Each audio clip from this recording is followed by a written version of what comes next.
Hi, guys, and this is Armand's Tech Talk for December 5th, 2016. This is a new episodic series where I'm going to cover what I feel are the top 5 news stories of the preceding week. So, to get things kicked off, number 5. This past week, we had the Video Game Awards, hosted by Jeff Keighley. And although there were some interesting things to come out of the Game Awards, the one thing that I found to be the most interesting was the gameplay for Mass Effect Andromeda. This is a game I am greatly looking forward to. I can't imagine this game not coming into existence. So when they started showing it off, I was thinking, 70s sci-fi. I was thinking it's got a few shades of the original Mass Effect. I was thinking, wasn't impressed with the fact that they are still going with ammunition for bullets when the original Mass Effect, it was just kind of a heating element. But hey, you can't have everything. I'm just glad a new game exists in the series. So they show off some gameplay.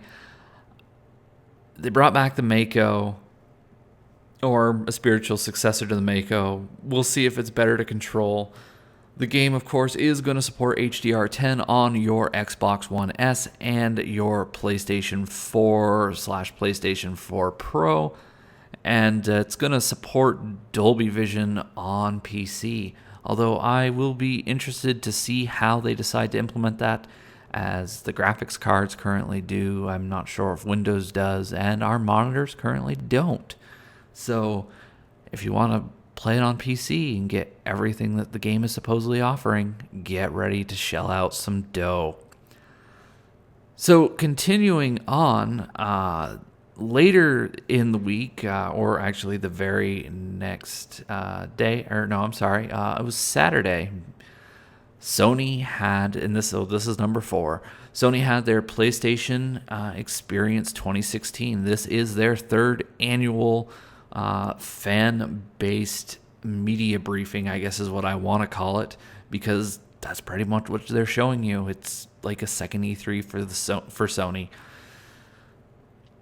They brought out, Naughty Dog brought out The Last of Us Part 2. There was a remaster coming in for Patapon Loco Roco and Parappa the Rapper. You've also got a remaster for Wipeout HD and several of the other games in that series. And you have the remaster of Crash Bandicoot. Now, if you're a fan of old school platformers, I would say pick this up, because I am actually, you know what? I'm thrilled that Sony is going back to their stable of games that people have been saying, hey, we want it, bring it back, bring it out, or make it backwards compatible. Now, of course, Sony chose the route of, let's put out a new product. We can get people to pay for it. They're a corporation. I get that, but I'm willing to shell out for it too. I bought a PS1, so the redesigned mini PlayStation, original PlayStation, back in the late 90s. And actually, it was just about to go out because I bought it around August of 99, I think it was August of 2000, and the PS2 was due out shortly thereafter. So, never played a lot of those games. I am happy Sony is revisiting, and I will be in line. As I said, if you like a good old classic game with a fresh coat of paint, pick this up. So that brings us to number 3. News out of the AMD camp. Radeon hardware is rumored to be on the horizon. The RX 490, some folks believe that they have found performance benchmarks for this mythic card in Ashes of the Singularity. I believe that it's being based on the fact that the IDs are very similar, although as Ashes of the Singularity does not really get in depth on the website side of what the component it consists of. There's really no way to tell. There is some supposition that The card is actually going to be our first look at Vega. Now, Vega, of course, is AMD's next generation GPU part. It is going to come out in several varieties, I believe 10, 11, and 20. 20 being the big chip, 10 being the, I guess we'll call it middle of the road chip. The RX 490 is also rumored to be the equivalent of a GTX 1080 from NVIDIA.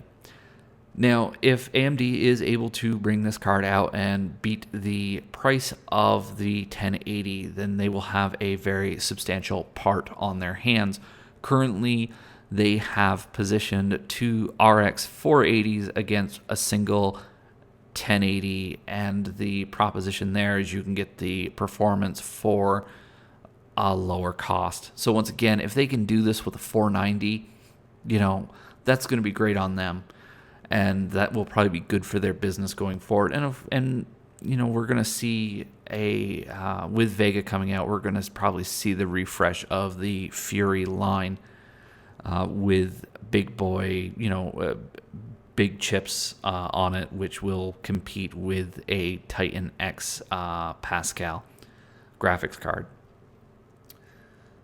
So staying with AMD, but moving to number 2, we have rumors of, well, actually this isn't a rumor, it's Zen coming with a media briefing for the public on the 13th of December, also hosted by Jeff Keighley. This chip could be the reinvigoration of people using AMD for gaming machines. I understand that there is quite a few of you out there now.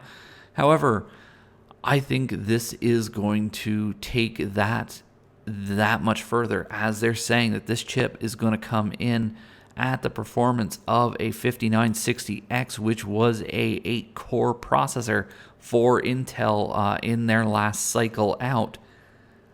And this thing is going to be half the price of what that thing was. So, this is actually some pretty exciting news. I would definitely look into buying this chip. Of course, there is right behind that, we're talking about motherboard rumors, which are right on the heels for that chip. So, once again, this is going to be some pretty good stuff, pretty interesting stuff, as long as the rumors and the supposed benchmarks hold to snuff. I really feel that this is a potential comeback for AMD. I'm not saying that they're going to rule the market in any stretch means of the way. They've got a long way to go before they do that. But competition, at the end of the day, is good for you and me as consumers. So, come on, AMD, bring it on. Let's go. And with all of that said, we're going to move into our number 1 article for the week. And that is the Nintendo Switch. There's been a whole lot of articles in the last few weeks that have come out and, have said that the Switch is going to be something interesting, something different. From the video that Nintendo showed us, we're not going to get a dynamic change in how you perceive games. What you're going to get is the option and the ability to be mobile. Whether you're on your TV or you decide to slap I'm going to call them nunchucks, onto the side, or excuse me, I guess Nintendo's calling them blades, onto the side of the tablet-like screen and just go. It's interesting. I'm fascinated. I would love to actually go and take a look at this thing before it comes out. But like everybody else, I am going to wait. I will most likely pick this up at launch with whatever Nintendo is going to offer. It is too bad at this point that the rumors are saying that we're not going to have Zelda at launch, but I'll when it comes out, I'll be there for that. So yeah, the Nintendo Switch. It's going to be interesting. Once again, I don't think it's going to be a game changer, but I've always loved Nintendo consoles. I've been playing with Nintendo consoles since I was a little boy back in the 1980s. So, hey, Nintendo, everything is riding on this one. Make it good. And with all that being said, guys, I want to thank you for listening and watching this on whatever day that you are watching this video. And stay tuned. Of course, there's going to be more videos like this. If you like the video, of course, give it a thumbs up. If you don't, give it a thumbs down. Of course, please leave some comments down below. Tell me why you liked the video. Tell me why you didn't like the video. And I'm always good for feedback. I love feedback, and I love conversation. Of course, if there's more articles that you want to discuss in the comments below, I am constantly looking into that section. So once again, thank you for watching, and I'll talk to you guys soon.